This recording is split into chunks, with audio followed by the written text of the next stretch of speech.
খবর আরো বিস্তারিত জানবো, কথা বলবো আমাদের ডিফেন্স করেসপন্ডেন্ট সায়ন্ত রয়েছেন আমাদের সঙ্গে। সায়ন্ত, রাতের বেলাও মহড়া, কি ইঙ্গিত দিচ্ছে সেনা?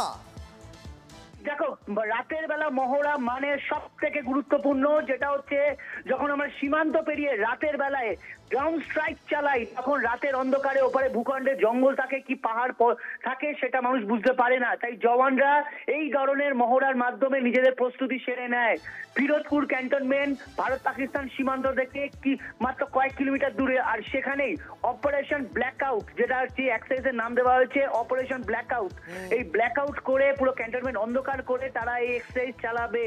এবং এক্সারসাইজ মূলত তারা যেটা সেনা সূত্রে খবর যে কোন রকম বাধা বিপত্তি আসলে কিভাবে নিজেদেরকে তার মোকাবিলা করবে, এমনকি ক্যান্টনমেন্টের মধ্যেও সুড়ঙ্গ তৈরি করা হয়েছে যে সুড়ঙ্গের ভেতর থেকে তারা বিভিন্ন প্রস্তুতি চালাবে। অর্থাৎ রাতের অন্ধকারে কি তাহলে স্ট্রাইক চালানো হবে সীমান্তের ওপারে? এইটাই কিন্তু এখন বড় সড়ো প্রশ্ন চলে আসছে, আর সেই কারণেই কিন্তু এই ধরনের স্ট্রাইক এবং মহড়া চলবে ফিরোজপুর ক্যান্টনমেন্টে। বেশ সায়ন্ত, অনেক ধন্যবাদ তোমাকে। আরো একবার জানিয়ে রাখি আপনাদের, দিনের পর এবার রাতের অন্ধকারেও মহড়া চালাতে চলেছে সেনা। তার জন্য তৈরি হচ্ছে ভারতীয় সেনাবাহিনী। রাতেও মহড়া দিতে চলেছে ভারতীয় সেনা। আজ রাত 9টায় অর্থাৎ রবিবার রাতের 9টা থেকে মহড়া শুরু করতে পারে সেনা। ভারত পাক সীমান্তের কাছে ফিরোজপুর ক্যান্টনমেন্ট এলাকায় এই মহড়া চালাবে। একদিকে রাতের অন্ধকারে মহড়ার প্রস্তুতি, আর অন্যদিকে নিজের অস্ত্র ভান্ডারকে আরো মজবুত করা। পাকিস্তানের আশঙ্কা বাড়িয়ে এবার নিজেদের শক্তি আরো বাড়ালো ভারত। রাশিয়ার কাছ থেকে 260 কোটি টাকার মিসাইল পেল ভারত।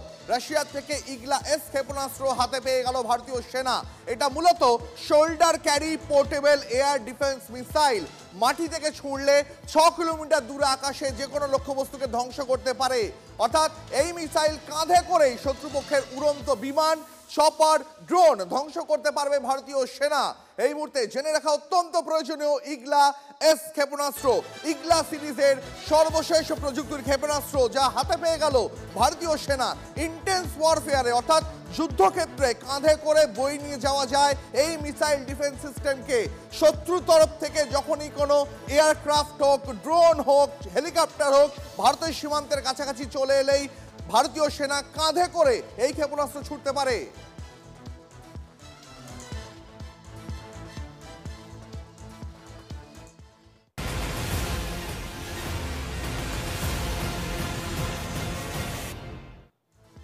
পাকিস্তানের জঙ্গি যোগের আরো প্রমাণ এবার ভারতের হাতে। ভারতের ভয়ে পিওকের লঞ্চ প্যাড থেকে পালিয়ে এবার ঘন জনবসতিপূর্ণ এলাকাতেই লস্কর জঙ্গিদের ট্রেনিং দিচ্ছে পাকিস্তান। সেখানে যাতায়াত করছে পাক গুপ্তচর সংস্থার অফিসাররাও। একেবারে স্যাটেলাইট চিত্রে ধরা পড়লো পাক জঙ্গিদের ট্রেনিং এর সেই ক্যাম্পের ছবি দেখতে পাচ্ছেন এই মুহূর্তে আপনাদের স্ক্রিনে। পাকিস্তানের নির্লজ্জতা আরো একবার ফাঁস হয়ে গেল। ভারতের ভয় পিওকে থেকে লঞ্চ প্যাড সরিয়ে নিয়ে গিয়ে যেখানে সাধারণ মানুষ বসবাস করেন সেখানে চলছে লস্কর জঙ্গিদের ট্রেনিং।